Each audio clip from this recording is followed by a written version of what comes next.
सबसे पहले thank you so much आप लोगों का, क्योंकि अगर आप लोग ना होते तो शायद मैं कार्ल मार्क्स को 300-400 पेज फिर से नहीं पढ़ता। चूंकि मुझे वीडियो बनाना था तो मुझे पढ़ना पड़ा, जिससे मेरा भी काफ़ी रिवीजन हो गया। और अब अगर कार्ल मार्क्स से क्वेश्चन आएंगे तो गलत तो पहले भी नहीं होते थे और अब तो और नहीं होंगे।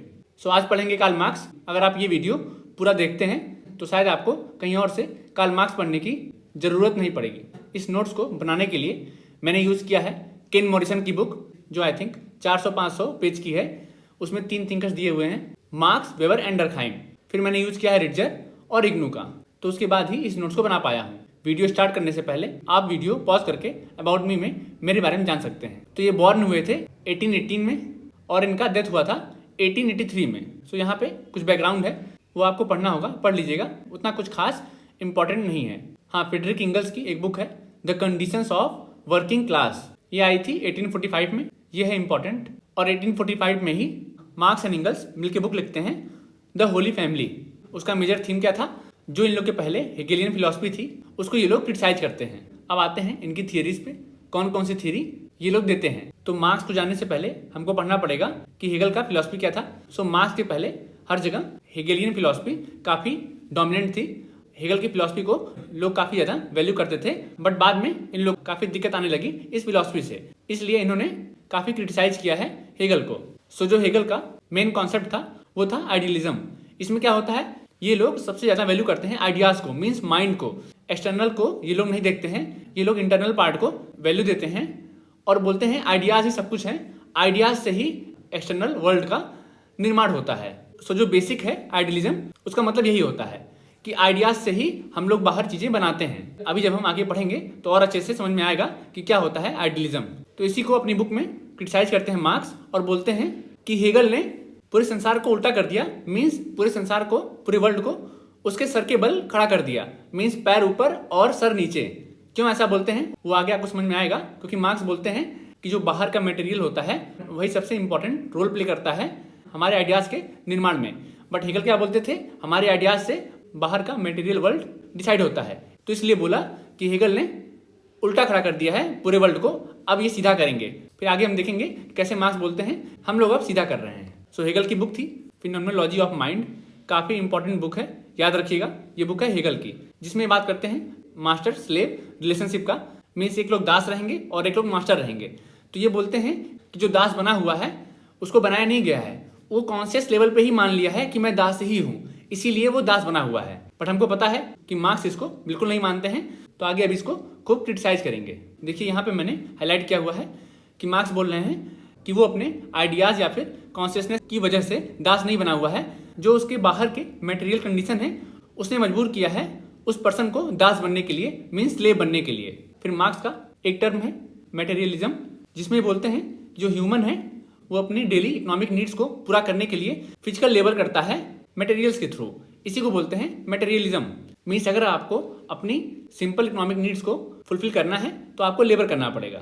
और ये सब कहाँ हो रहा है, बाहर के वर्ल्ड में हो रहा है, ना कि माइंड में हो रहा है। तो इसी को बोलते हैं मटेरियलिज्म।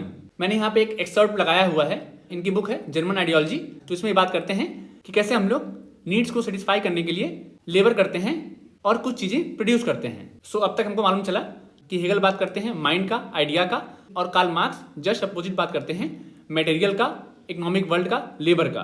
तो इससे हमको मालूम चल गया कि कैसे दोनों एक दूसरे से अलग हैं। अब आगे हम बढ़ते हैं। जो मार्क्स की मटेरियलिस्टिक थ्योरी थी उसके लिए इन्होंने 4 फंडामेंटल कॉन्सेप्ट्स दिए अपनी book a contribution to the critique of political economy में, जो आई थी 1859 में। आप याद रखेंगे कि किस बुक में कौन सा कॉन्सेप्ट देते हैं, क्योंकि अक्सर पूछ लेता है कि मार्क्स अपनी किस बुक में कौन सा कॉन्सेप्ट देते हैं। तो आप कंफ्यूज ना हो, इसके लिए मैंने यहाँ पे लिख भी दिया है कि कौन सी बुक में कौन सा कॉन्सेप्ट दे रहे हैं। ये कौन कौन से हैं 4 फंडामेंटल कॉन्सेप्ट्स। पहला है मीन्स ऑफ प्रोडक्शन, दूसरा है रिलेशन ऑफ प्रोडक्शन, तीसरा है मोड ऑफ प्रोडक्शन और चौथा है फोर्सेज ऑफ प्रोडक्शन। तो आइए एक एक करके देखते हैं क्या होता है। मीन्स ऑफ प्रोडक्शन क्या होता है, नाम से मालूम चल रहा है प्रोडक्शन के लिए जिस मीन्स का हम लोग यूज करते हैं उसी को बोलते हैं मीन्स ऑफ प्रोडक्शन। मतलब हम लोग फूड, शेल्टर, क्लॉथिंग, इन सब के लिए कुछ न कुछ चीज़ों का, औजार का यूज करेंगे, उसी को बोलते हैं मीन्स ऑफ प्रोडक्शन। मतलब जिन चीज़ों का हम लोग ह्यूमन नीड को सेटिस्फाई करने के लिए यूज करते हैं उसको बोलते हैं मीन्स ऑफ प्रोडक्शन। उसके बाद आता है फोर्सेज ऑफ प्रोडक्शन। तो ये कैसे अलग है मीन्स ऑफ प्रोडक्शन से? इसमें क्या होता है, जो हमारे मीन्स रहेंगे वो तो रहेंगे, बट इसमें हम लेबर पावर को भी इंक्लूड कर लेते हैं। तो वहां से बनता है forces of production, means of production हम लोग जान ही गए थे। और अगर उसमें हम लोग लेबर पावर को ऐड कर देते हैं उसको बोलते हैं फोर्सेज ऑफ प्रोडक्शन। फिर आता है हमारा रिलेशंस ऑफ प्रोडक्शन। तो प्रोडक्शन के लिए हम लोग कुछ ना कुछ रिलेशंस स्थापित करते हैं जिससे हमारा प्रोडक्शन हो पाए, तो उसको बोलते हैं रिलेशंस ऑफ प्रोडक्शन। उन्होंने एग्जाम्पल दिया है कि कैसे फ्यूडल सोसाइटी में लैंडलॉर्ड्स और सर्फ का रिलेशन था, तो उसको बोल देंगे रिलेशंस ऑफ प्रोडक्शन।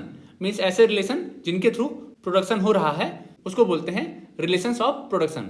फिर आता है हमारा मोड्स ऑफ प्रोडक्शन। इसमें हम क्या देखते हैं कि ऑनरशिप पूरी हिस्ट्री में किसके किसके पास थी, उसी को बोलते हैं मोड्स ऑफ प्रोडक्शन। किस किस मोड से सोसाइटी आगे बढ़ी है। तो इसको ये बांटते हैं 4 पार्ट में।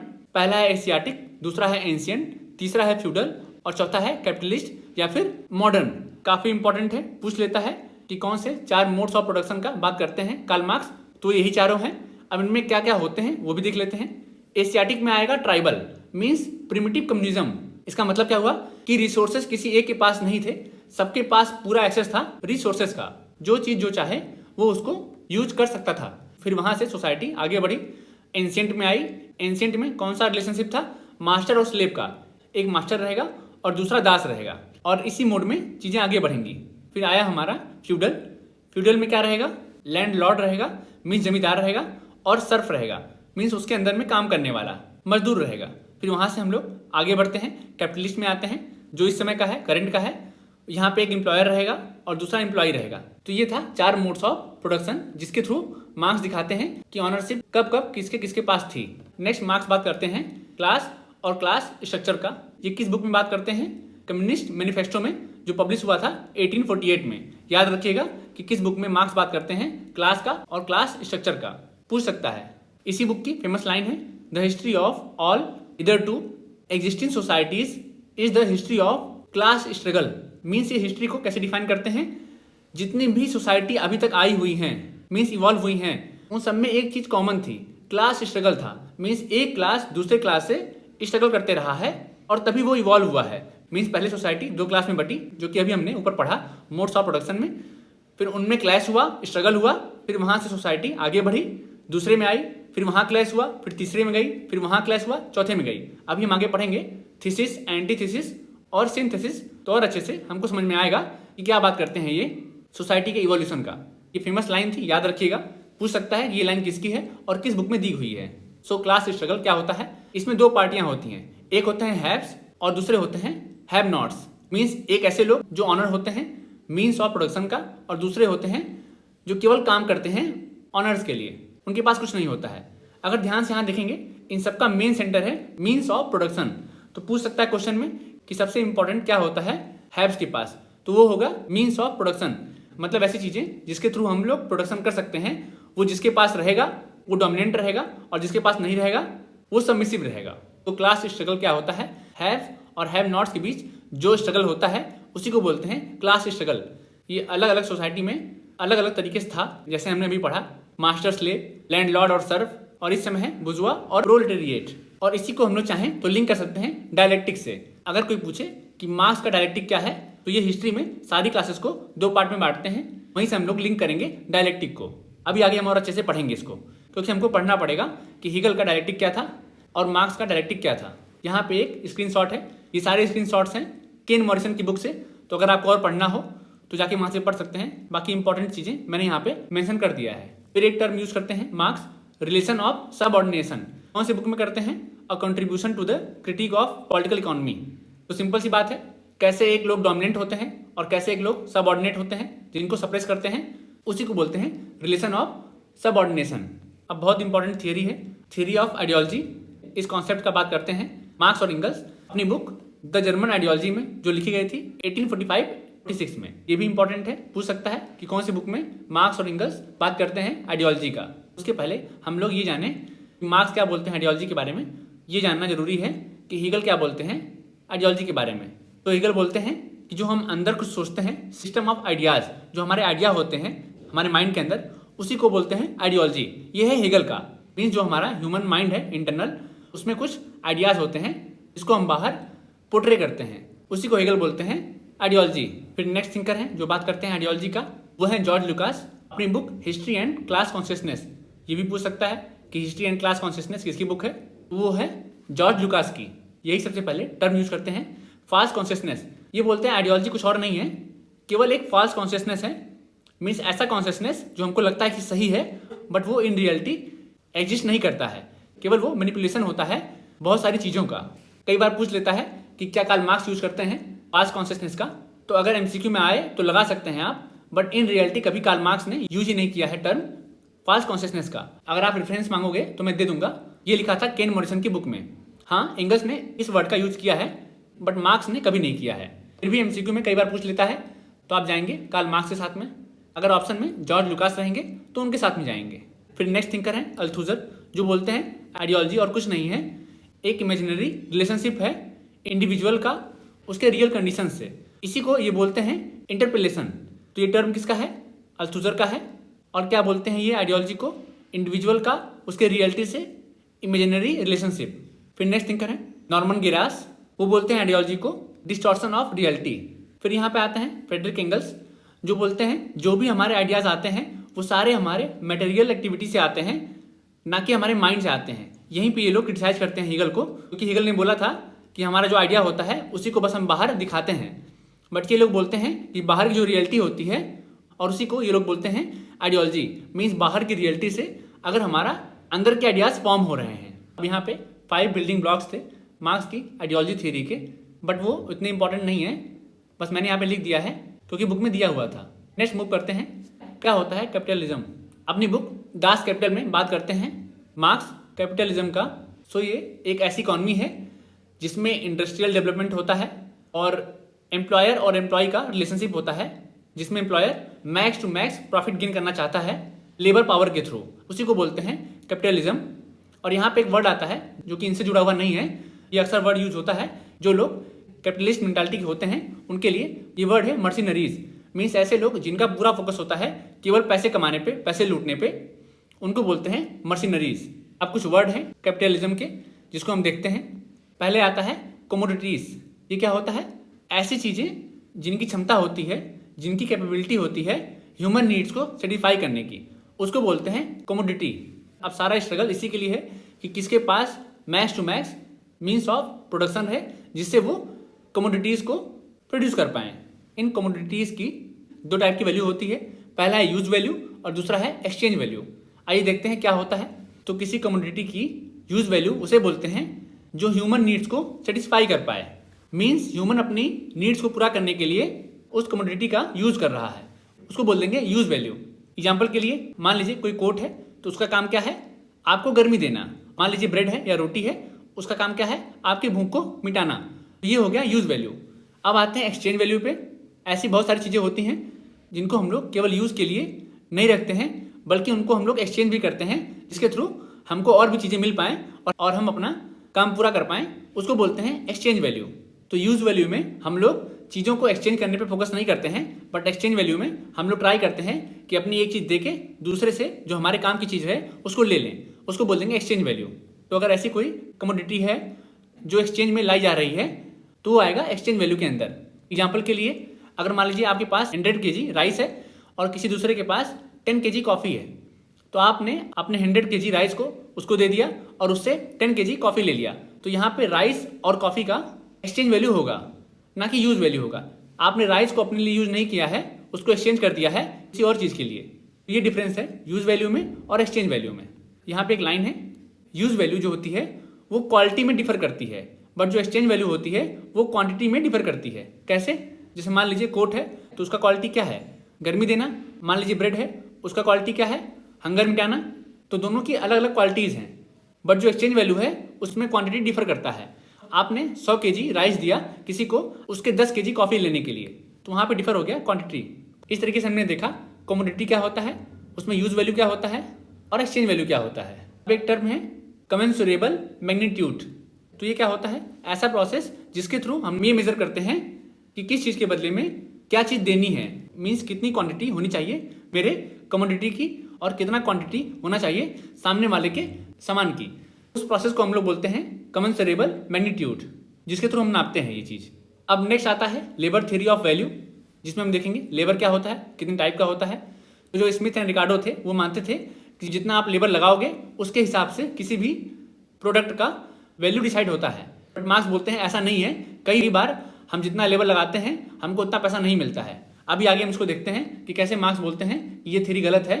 तो स्मिथ एंड रिकार्डो क्या बोलते हैं, उनका लेबर थ्योरी ऑफ वैल्यू ये था कि जितना आप लेबर लगाओगे उस प्रोडक्ट का उतना ही वैल्यू मिलेगा। तो इस तरीके से इनकी थ्योरी को मार्क्स क्रिटिसाइज करते हैं और दो टर्म्स यूज करते हैं, यूजफुल लेबर और एब्स्ट्रैक्ट लेबर। ऐसा लेबर जिसका यूज किया गया है किसी प्रोडक्ट को बनाने में, जितना लेबर लगाया गया था उतना ही उस प्रोडक्ट का यूजफुलनेस है, उसको बोल देंगे यूजफुल लेबर। फॉर एग्जाम्पल मान लीजिए रेशम है, तो रेशम को प्रोड्यूस करने के लिए जितना एफर्ट लगा फिर रेशम को उतने ही दाम पे बेच दिया गया, उसको बोल देंगे यूजफुल लेबर, कि जितना हमने एफर्ट लगाया उसके हिसाब से हमको उसकी वैल्यू मिल गई। यहाँ तक तो स्मिथ एंड रिकार्डो और मार्क्स में सिमिलरिटी था, बट यहाँ से डिफर करेंगे मार्क्स और बोलेंगे एक और टर्म आता है एब्स्ट्रैक्ट लेबर, जिसमें जो लेबर लगाने वाला होता है उसने एफर्ट्स तो बहुत लगाए हैं बट जो उसका रिटर्न है वो उसको नहीं मिलता है। सो एग्जाम्पल लेते हैं रेशम वाला, तो रेशम तो हमने बना दिया, अब उसके बाद जो हमारा कैपिटलिस्ट रहेगा वो रेशम को लेगा और उससे कोट बनाएगा और उस कोट को वो रेशम के 10 गुना 20 गुना दाम पे बेचेगा। मीन्स मान लीजिए रेशम का प्राइस था 100 रुपया और जिसने रेशम को प्रोड्यूस किया है उसको केवल 100 रुपया मिला, बट जो कोट बिका वो बिका 1000 रुपये में। तो जो कैपिटलिस्ट रहेगा वो 900 रुपये का प्रॉफिट ले गया। इसको बोलते हैं एब्स्ट्रैक्ट लेबर। मान लीजिए उसमें से कुछ रुपया वो दे देगा सिलाई करने वाले को, कुछ रुपया दे देगा वो डिजाइनर को, तो मोटा मोटी 200-300 रुपये उसने लगाए कोट को बनवाने में और उसको उसने बेचा 1000 में, तो उसका प्रॉफिट हुआ 700 रुपये का। इस तरीके से जितना लेबर लगा उतना वैल्यू लेबरर को नहीं मिला।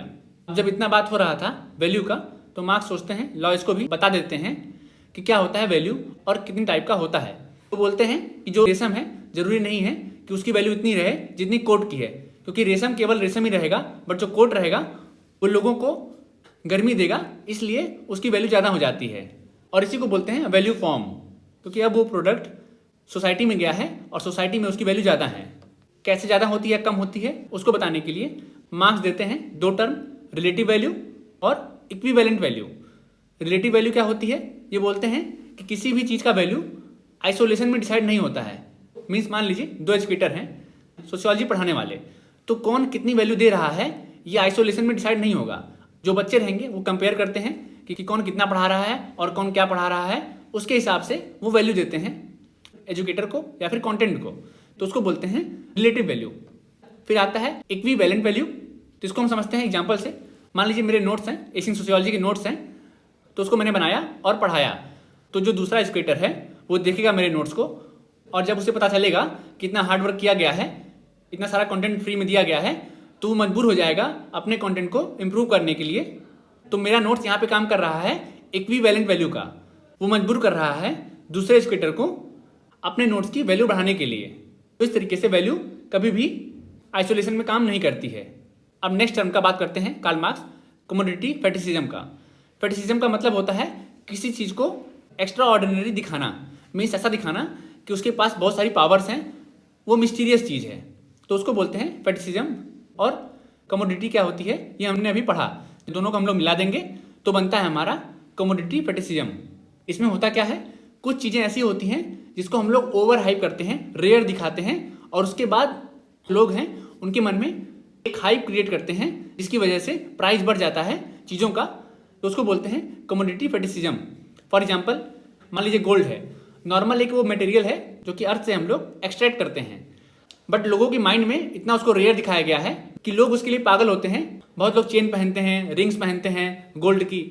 अगर मेरे जैसा बंदा रहेगा तो उनको देख के मूर्ख ही समझेगा कि पता नहीं क्यों ये लोग एक अर्थ के मटेरियल को अपने ऊपर लगाए हुए हैं और अपने आप को अलग समझ रहे हैं। बट वो लोग ये चीज़ कभी नहीं समझेंगे, उनको लगेगा कि वो बहुत रेयर हैं, वो बहुत रिच हैं, वो बहुत अलग हैं, क्योंकि उनके माइंड में गोल्ड को एक फैटिस कमोडिटी बना दिया गया है। तो अब उसको हमेशा वो लोग चेस करते रहेंगे और उसके लिए मैक्स टू मैक्स रुपया देने के लिए तैयार रहेंगे, जो कि एक कैपिटलिस्ट चाहता है, जिससे उसका मैक्स टू मैक्स प्रॉफिट बन पाए। तो ये था कमोडिटी फेटिशिज्म। अब नेक्स्ट टर्म है फ्री लेबर और लेबर पावर का। तो ये अपनी बुक कैपिटल में बात करते हैं चैप्टर नंबर 6 में कि फ्री लेबर क्या होता है, ह्यूमन लेबर क्या होता है और लेबर पावर क्या होता है। तो ह्यूमन लेबर क्या होता है, किसी ह्यूमन द्वारा अगर कोई फिजिकल टास्क परफॉर्म किया जा रहा है तो जो उसका एक्चुअल लेबर है, मीन्स उसने जितना इन रियलिटी में एफर्ट पुट इन किया है, उसी को बोलते हैं ह्यूमन लेबर, अपनी नीड्स को सेटिस्फाई करने के लिए। फिर लेबर पावर क्या होता है, तो मान लीजिए कोई ह्यूमन है, उसने अपना लेबर लगाया। एग्जाम्पल लेते हैं टमाटर का। तो कोई किसान है, उसने अपना एफर्ट लगाया, लेबर लगाया, और उस लेबर का रियल कॉस्ट आया 100 रुपये का। बट जो कैपिटलिस्ट रहेगा उस टमाटर की कम वैल्यू देगा उस लेबरर को। मान लीजिए 80 रुपये उसने दिया, तो एफर्ट तो लगा 100 रुपये का, बट उस बेचारे किसान को मिला 80 रुपये। और वही सेम टमाटर बिना कोई एफर्ट लगाए ले जाके मार्केट में कैपिटलिस्ट बेचता है 200 रुपये का। तो उसने 120 रुपये का एक्स्ट्रा प्रॉफिट कमा लिया। मीन्स उसके पास पावर तो थी 100 रुपये की, बट उसने बेचा 80 रुपये में। इसके दो कोर फीचर्स होते हैं। पहला कि जो लेबर पावर होता है वो मार्केट में आपको इजीली मिल जाएगा और उसको आप खरीद सकते हैं एक कमोडिटी की तरह। और दूसरा क्या होता है, जो लेबर पावर होता है वो ज़्यादा वैल्यू प्रोड्यूस करता है। मीन्स वो एफर्ट ज़्यादा लगाता है और उसको प्राइस कम मिलता है। मीन्स मान लीजिए आपने किसी का लेबर पावर 100 रुपये में खरीदा और उससे आपने काम करवा दिया 120 रुपये का। तो ये क्वालिटीज़ हैं दो लेबर पावर की। अक्सर आप जब किसी प्लम्बर को हायर करते होंगे या फिर घर में जो मजदूरी करने आते हैं तो देखते होंगे एक मार्केट लगती है उनकी, वहाँ पे आप जाते हैं, उनको डेली वेज देते हैं और लेके आते हैं और काम करवाते हैं। उनका काम का टाइमिंग होता है 10 से 4 का, बट आप काम करवाते हैं 10 से 6 या फिर 9 से 6, जिससे आपका मैक्स टू मैक्स काम हो पाए और जल्दी हो पाए। फिर यहाँ पे कॉन्सेप्ट आता है फ्री लेबर का। तो इससे आप कंफ्यूज मत होइएगा, फ्री लेबर का मतलब फ्री में लेबर देना, ऐसा नहीं होता है।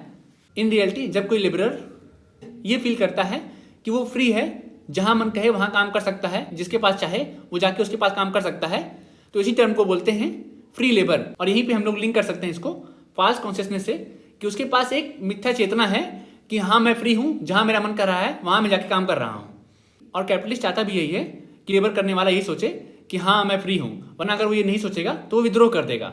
तो उसको इस फॉल्स कॉन्शियसनेस में होना बहुत जरूरी है। वो फ्री होता नहीं है, बट वो ऐसा फील करता है कि मैं फ्री हूँ, मेरा मन कहेगा मैं यहाँ करूँगा काम। बट जब उसको 2-3 जगह काम नहीं मिलते हैं तब उसे समझ में आता है कि मजबूरी में उसे कहाँ काम करना पड़ रहा है। तो अगर आप पैटर्न नोटिस कर रहे होगे तो ये मालूम चल गया होगा कि जब भी मार्क्स आएंगे तो वहाँ पे बात होगा इकोनॉमी का और स्ट्रगल का और क्लास का। अगर इतना आप जानते हो और जितना मैं पढ़ा रहा हूँ उतना आप पढ़ते हो तो आपके क्वेश्चंस नॉर्मली मार्क्स के गलत नहीं होंगे। अगर मान लो घुमा के पूछा भी तो आप एलिमिनेट कर पाओगे। अब देखते हैं सरप्लस लेबर, नेसेसरी लेबर और सरप्लस वैल्यू। तो इसमें एक टॉपिक आता है रिप्रोडक्शन ऑफ द वर्कर। ये एक ऐसा प्रोसेस है जिसके थ्रू वर्कर को उतना काम करना पड़ता है जिससे वो सर्वाइव कर पाए एज अ वर्कर। इसी प्रोसेस को बोलते हैं रिप्रोडक्शन ऑफ द वर्कर। इसी से जुड़ा हुआ है नेसेसरी लेबर। नाम से मालूम चल रहा है ऐसा लेबर जो जरूरी हो। मीन्स काम को पूरा करने के लिए जितने लेबर की आवश्यकता हो उसको बोल देंगे नेसेसरी लेबर। फिर उसको आगे बढ़ाते हैं मार्क्स और बोलते हैं सरप्लस लेबर वो लेबर होता है जितनी लेबर की जरूरत थी, लेबरर उससे ज़्यादा काम कर रहा है। अब यही चीज़ चाहते थे कैपिटलिस्ट कि लेबरर जितना उसको काम करने की ज़रूरत है उससे ज़्यादा काम करे, जिससे capitalist max to max profit gain कर पाएँ। तो इस तरीके से रिकार्डो की थ्योरी से और स्मिथ की थ्योरी से इनका जो लेबर थ्योरी है वो अलग हो जाता है। और जब हम जान गए कि सरप्लस लेबर क्या होता है तो हमारे लिए जानना ईजी हो जाता है कि सरप्लस वैल्यू क्या होती है। तो जब भी हम सरप्लस लेबर करेंगे तो उससे कुछ एक्स्ट्रा वैल्यू क्रिएट होगी। वही जो एक्स्ट्रा वैल्यू क्रिएट होगी वो जाएगी कैपिटलिस्ट के पास और उसी से कैपिटलिस्ट रिच हो जाएगा। तो ये सब कॉन्सेप्ट था, बहुत ईजी वे में समझाया आपको कि नेसेसरी लेबर क्या होता है, सरप्लस लेबर क्या होता है और सरप्लस वैल्यू क्या होती है और किस तरीके से कैपिटलिस्ट क्लास अपना वेल्थ क्रिएट करता है लेबरर को एक्सप्लॉइट करके, उसको ज़्यादा से ज़्यादा काम करवा के।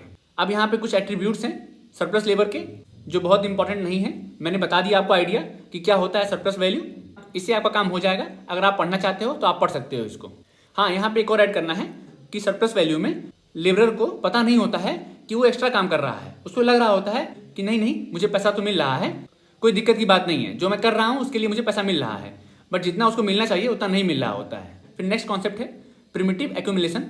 इसकी बात करते हैं मार्क्स अपनी बुक कैपिटल में। वैसे तो इसको लोग काफ़ी कॉम्प्लेक्स बनाते हैं, बट इसका सिंपल मतलब होता है कि ऐसा एक्यूमुलेशन, ऐसा प्रोसेस जिसमें जो प्रोड्यूसर होता है, जो सच में किसी प्रोडक्ट को मैन्युफैक्चर किया होता है, उसको अलग कर देते हैं, उसको ही बाहर निकाल देते हैं मीन्स ऑफ प्रोडक्शन से। मीन्स उसका मीन्स ऑफ प्रोडक्शन पे कोई भी अधिकार नहीं रह जाता है और इस तरीके से जो वेल्थ है वो एक्यूमुलेट होती है कैपिटलिस्ट क्लास के पास। तो ये था प्रिमिटिव एक्यूमुलेशन। एक्यूमुलेशन का मतलब ही होता है एकत्रित होना। नेक्स्ट बहुत इंपॉर्टेंट कॉन्सेप्ट है डिवीजन ऑफ लेबर का। इसको मार्क्स बोलते हैं a particular sort of cooperation, और एक टर्म कॉइन करते हैं कॉम्प्लेक्स कोऑपरेशन। तो ये बोलते हैं डिवीजन ऑफ लेबर आया कैसे, उसके लिए ये दो टर्म यूज करते हैं। पहला है सिंपल कोऑपरेशन और दूसरा है कॉम्प्लेक्स कोऑपरेशन। सिंपल कोऑपरेशन में क्या होगा, सब लोग मिलकर एक साथ काम करेंगे और उन्हें पता होता है कि जो चीज़ वो बना रहे हैं उसका क्या यूज होने वाला है, कहाँ जाएगी, कैसे वो काम करेगी। बट उसी का अपोजिट होता है कॉम्प्लेक्स कोऑपरेशन, जिसके थ्रू मार्क्स अपना थ्योरी लाते हैं डिवीजन ऑफ लेबर का और बोलते हैं कैसे हुआ डिवीजन ऑफ लेबर। तो मान लीजिए 5 लोग हैं, उनको एक एक लोग को एक एक काम दिया जाएगा, बट उनको ये नहीं बताया जाएगा कि इससे फाइनल प्रोडक्ट क्या बनेगा। मीन्स बस उनको काम करना है और जो छोटा सा काम उनको मिला है उसको ले जाके किसी के पास सबमिट करना है। कोई उनका ऑनर रहेगा, उसको सबमिट करना है। उनको ये नहीं पता रहेगा कि जो ये बना रहे हैं उसका कहाँ यूज होने वाला है। फिर मार्क्स की सबसे फेमस थियरी आती है एलियनेशन की। तो मार्क्स को समझने से पहले हमें समझना पड़ेगा कि हेगल क्या बात करते हैं एलियनेशन के बारे में, क्योंकि हेगल से ही लिए थे मार्क्स ये कॉन्सेप्ट। बहुत ही इंटरेस्टिंग वे में मैं आपको ये थियरी समझाऊंगा, सो ध्यान से समझिएगा। सो हमने पढ़ा कि हेगल मानते थे कि सब कुछ माइंड में हो रहा है, सब कुछ आइडियाज हैं। तो वो ये भी मानते थे कि जो एलियनेशन होता है वो माइंड में होता है। कैसे होता है, हेगल बोलते हैं हम लोग लगातार स्ट्रगल कर रहे होते हैं सेल्फ रियलाइजेशन के लिए, ये जानने के लिए कि हम कौन हैं। अक्सर आपने देखा होगा एक टर्म हु एम आई। तो हेगल बोलते हैं यही जानने के लिए हम लोग लगातार स्ट्रगल करते हैं और वहीं से आता है एलियनेशन। उसके लिए अपनी book the phenomenology of mind में हेगल एक वर्ड यूज करते हैं एस्ट्रेंजमेंट। इसका मतलब है कि कोई जब बंदा अपने ग्रुप का पार्ट नहीं रह जाता है, वो कुछ और सीख कर रहा होता है, इसी को बोलते हैं एस्ट्रेंजमेंट। मीन्स वो सेल्फ रियलाइजेशन को सीख कर रहा होता है। तो हेगल ने इसको कहीं भी कनेक्ट नहीं किया है इकोनॉमी से, ये बात आप ध्यान रखेंगे। वो बात करते हैं केवल माइंड का। फिर फ्यूरबाख आते हैं, वो अपनी बुक में बात करते हैं द एसेंस ऑफ क्रिश्चियनिटी, उनकी बुक है। वो देते हैं रिलीजियस थियरी ऑफ एलियनेशन का। क्या बोलते हैं इसमें कि जो क्रिश्चियनिटी है उसने रिलीजन के थ्रू लोगों को एलिनेट किया है। कैसे किया है, वो बोलते हैं कि जो हमारा गॉड है, जो हमने गॉड बनाया है, ये हमारा मेंटल कंस्ट्रक्ट है और उसको जोड़ा है हमने रिलीजन से। और उस गॉड को हमने ऐसा बना दिया है जो किसी ह्यूमन बीइंग के लिए अचीव करना इम्पॉसिबल है। तो सिंपल सी बात है, जब आप कुछ अचीव नहीं कर पाएंगे तो आप एलिनेटेड महसूस करेंगे और सोचेंगे कि मैं क्यों नहीं कर पा रहा हूँ, आपको डिप्रेशन और एंग्जाइटी होगा। तो इसीलिए फ्यूरबाख बोलते हैं कि हमने ही गॉड को बनाया है, हम उसको चेज करने के चक्कर में एलिनेट होते जा रहे हैं, क्योंकि वो गॉड इतना परफेक्ट है, इतना परफेक्ट हमने बनाया है कि उसको कभी हम चेज नहीं कर सकते हैं, अचीव नहीं कर सकते हैं उस स्टेट को। ये थियरी थी फ्यूरबाख की एलिनेशन की। अब जब हमने दोनों को देख लिया, फ्यूरबाख को और हेगल को, अब समझ में आएगा कि मार्क्स कैसे बात करते हैं एलिनेशन का। तो मार्क्स बोलते हैं कि फ्यूरबाख ने बता तो दिया कि क्या होता है एलिनेशन, बट उसको उन्होंने जोड़ा है रिलीजन से। मार्क्स बोलते हैं इसको रिलीजन से नहीं जोड़ना है, हमको जोड़ना है इसको इकोनॉमी से। और उसी को जोड़ने के लिए मार्क्स 4 रिलेशनशिप लाते हैं डिफाइन करने के लिए एलिनेशन को, कि कैसे कैसे इकोनॉमी के थ्रू एलिनेशन का प्रोसेस होता है। पहला है एलिनेशन फ्रॉम दी प्रोडक्ट, जो प्रोडक्ट हम लोग बना रहे हैं उससे ही हमको अलग कर दिया जाता है। मीन्स हमने प्रोडक्ट बना दिया बट उसको हम यूज नहीं कर सकते हैं। अब वो जाएगा मार्केट में और मार्केट में वहाँ पे एक्सचेंज होगा। अभी हमने पढ़ा एक्सचेंज वैल्यू, तो वहाँ पे वो होगा एक्सचेंज और उससे जो कैपिटलिस्ट क्लास है वो प्रॉफिट कमाएगा। फॉर एग्जाम्पल मान लीजिए गन्ना है, तो जो किसान होता है उसने गन्ना उगाया और उसको जाके फैक्ट्री में दे दिया। अब गन्ने से बनेगा चीनी, तो चीनी से किसान का कोई भी लेना देना नहीं है। इसी को बोलते हैं एलिनेशन फ्रॉम प्रोडक्ट। फिर सेकंड नंबर क्या आता है, alienation from the productive activity. अब जो एक्टिविटी हो रही है उससे भी एलिनेशन हो रहा है।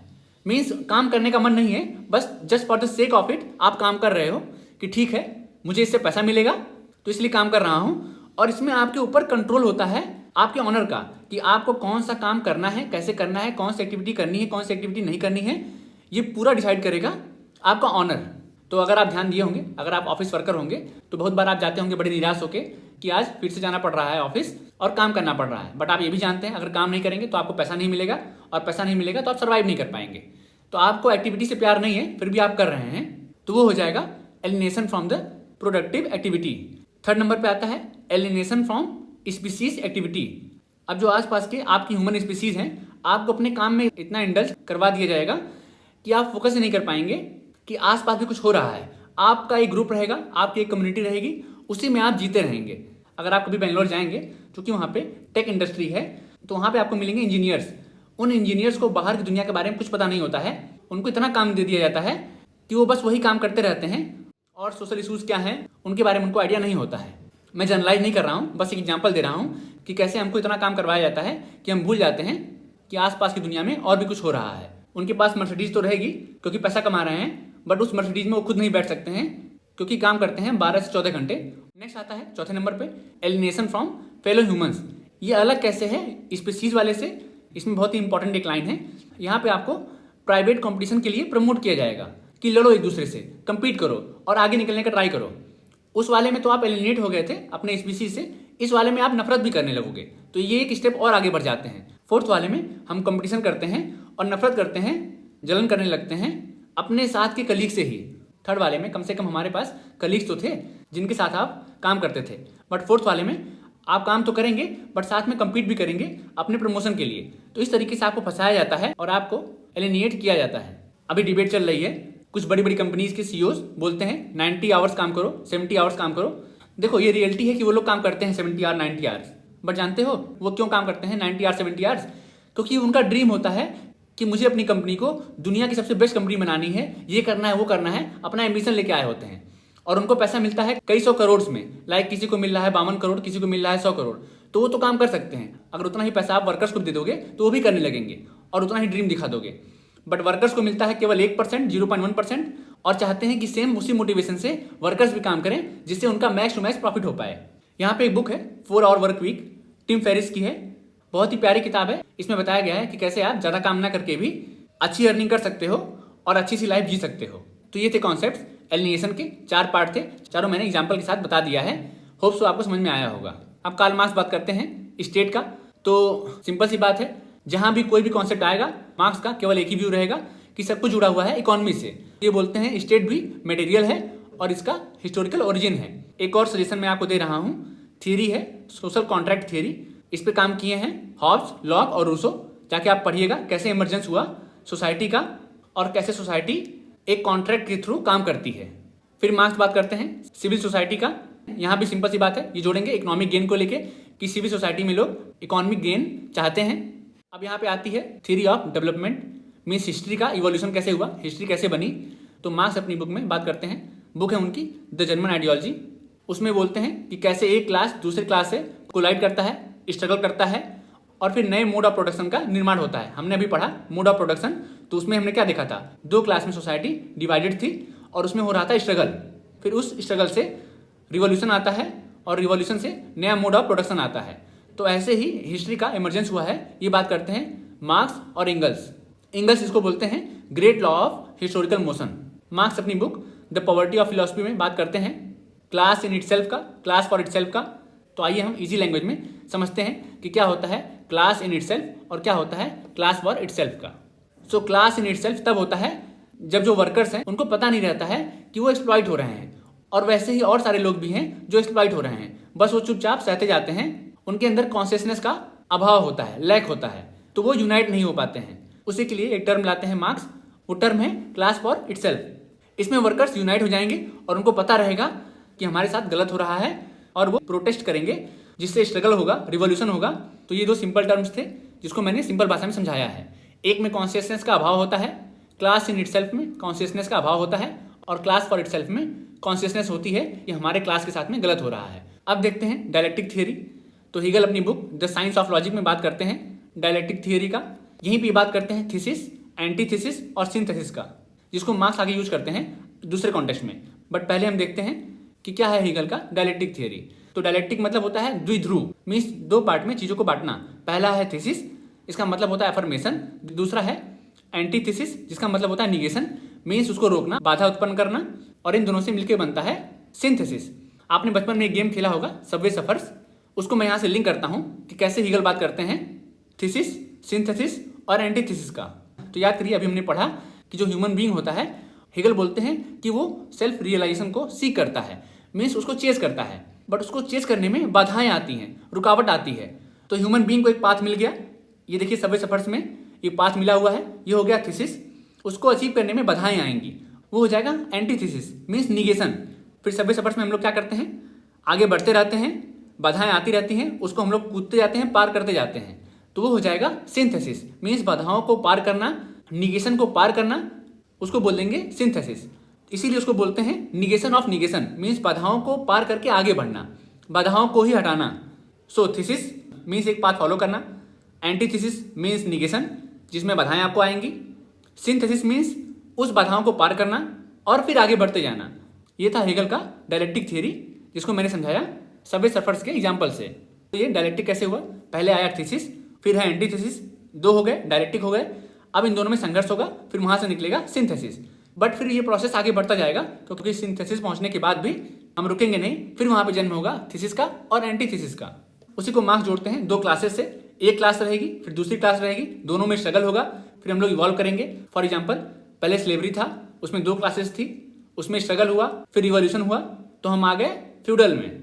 फ्यूडल में भी दो क्लासेस थी, उनमें स्ट्रगल हुआ, हम आगे कैपिटलिस्ट में। अब यहाँ भी दो क्लासेस हैं, इनमें होगा स्ट्रगल, तो हम जाएंगे कम्युनिज्म की तरफ। ये था कार्ल मार्क्स का थॉट, और इसी को बोलते हैं डॉक्ट्रिन ऑफ मटेरियलिज्म। मतलब मटेरियल के लिए ही हम लोग सारा काम कर रहे हैं और सब कुछ जुड़ा हुआ है मटेरियल से। हेगल बात करते हैं ऑलवेज माइंड का और आइडिया का, और ये बात करते हैं ऑलवेज मटेरियल का। एक और टर्म है मार्क्स का प्रोलेटेरिएट इंटरनेशनलिज्म। मीन्स नाम से मालूम चल रहा है कि दुनिया के सारे वर्कर्स को एक हो जाना है। इनका स्लोगन भी है workers of the world unite. Hindi में बोलते हैं दुनिया के सारे मजदूरों एक हो जाओ, तभी आप रिवॉल्यूशन ला पाओगे। इसी से जुड़ा हुआ है बेस एंड सुपर स्ट्रक्चर, इसीलिए मार्क्स को बोलते हैं इकोनॉमिक डिटर्मिनिस्ट। मीन्स ये हमेशा डिटरमाइन करते हैं इकोनॉमी को। तो याद रखेंगे आप लोग कि मार्क्स को बोलते हैं इकोनॉमिक डिटर्मिनिस्ट। और क्यों बोलते हैं, क्योंकि हमेशा ये बात करते हैं इकोनॉमी का। इसमें ये बात करते हैं बेस का और सुपर स्ट्रक्चर का। ये बोलते हैं कि जो हमारा बेस होता है वो हमेशा इकोनॉमिक होता है। मीन्स इकोनॉमी ही सब कुछ डिसाइड करेगी कि क्या कैसे होगा कैसे नहीं होगा। अगर आप पिरामिड देखेंगे तो पिरामिड में आप मान लीजिए बेस इकोनॉमी को, और उसके ऊपर बिल्डिंग बनेगी जो होगा super structure. Means institutions, ideologies, culture, ये सब हो जाएंगे सुपर स्ट्रक्चर जो बिना इकोनॉमी के नहीं चल पाएंगे। तो इकोनॉमी हो गया बेस, और उसके ऊपर आते हैं सुपर स्ट्रक्चर्स। फिर एक टर्म है डिक्टेटरशिप ऑफ प्रोलेटेरिएट। ये सपना देखते हैं कि एक ऐसा समय आएगा कि जो वर्किंग क्लास रहेगा वो रिवॉल्यूशन करेगा और कम्युनिज्म का जन्म होगा। कम्युनिज्म होता क्या है, इसमें कोई भी क्लास डिवीजन नहीं रहेगा।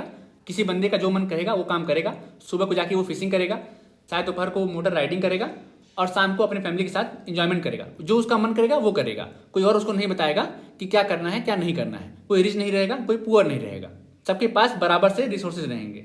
नेक्स्ट टर्म का बात करते हैं मार्क्स लंपेन प्रोलेटेरिएट। इसको पॉजिटिव वे में बात नहीं करते हैं मार्क्स, निगेटिव वे में बात करते हैं। ये बोलते हैं कुछ ऐसे लोग होते हैं जिनकी वजह से रिवॉल्यूशन पॉसिबल नहीं हो पा रहा है। वे सबसे लोअर स्टेटा के लोग होते हैं जिनके अंदर अवेयरनेस नहीं होती है और वो कभी रिवॉल्यूशन नहीं ला पाते हैं। वो एकदम रिलैक्स रहेंगे, जो हो रहा है होने दो, सब भगवान का मर्जी है, ऐसे टाइप के लोग होते हैं। फिर एक लाइन है रिवॉल्यूशन एज लोकोमोटिव या फिर स्लैश इंजन। ये भी लाइन है मार्क्स की। मीन्स ये रिवॉल्यूशन को सबसे ज्यादा एम्फेसाइज करते हैं। फिर एक लाइन है religion as opium of masses. ये भी मार्क्स का है, पूछ सकता है कि कौन धर्म को मासेस का अफीम बोलता है। फिर एक टर्म यूज करते हैं प्रैक्सिस। प्रैक्टिस का मतलब होता है simple theory plus action. Means theory तो है हमारे पास, उसको अगर हम एक्शन में अप्लाई नहीं कर पाते हैं तो कोई फायदा नहीं है। इसी को बोलते हैं प्रैक्टिस। तो मार्क्स भी आते हैं प्रैक्टिस में कि थियरी पहले पढ़ो फिर एक्शन में उसको अप्लाई करो। फिर मार्क्स बात करते हैं रिजर्व आर्मी ऑफ लेबर का। इसको मैंने डिस्कस किया है फेमिनिज्म वाले टॉपिक में, आप जाके एक बार देख लीजिएगा। ऐसा आर्मी ऑफ लेबर जिसको हम लोग रिजर्व में रखे रहते हैं। जब मान लीजिए जो वर्कर्स हैं अगर प्रोटेस्ट करें तो उनको हम लोग बाहर फेंक देंगे और नए वर्कर्स को ले आएंगे जो हमने पहले से रिजर्व रखा था। ये एक हथकंडा है कैपिटलिस्ट क्लास का। फिर एक लाइन है spectre of communism is haunting capitalism and Europe. तो चूंकि मार्क्स का एक सपना था कि कम्युनिज्म आएगा, ये बोलते हैं कि इससे पूरा कैपिटलिस्ट क्लास डरा हुआ है। फिर एक लाइन है history repeats itself, first as tragedy, second as farce. फिर नेक्स्ट लाइन है capitalism has its own seeds of destruction. ये बोलते हैं कि जो कैपिटलिस्ट क्लास है वो खुद ब खुद खत्म हो जाएगा, क्योंकि ये लोग इतना एक्सप्लॉइट कर रहे हैं कि रिवॉल्यूशन होना तय है। इस तरीके से हमने सब पढ़ लिया। कार्ल मार्क्स का जितना भी थियरी था, जितना भी टर्म था, यहाँ पे बुक्स हैं उनकी, सब आपको याद कर लेना है क्रोनोलॉजी वाइज। और इसका PDF आपको मिल जाएगा टेलीग्राम चैनल पे, तो वहाँ से जाके आपको डाउनलोड कर लेना है।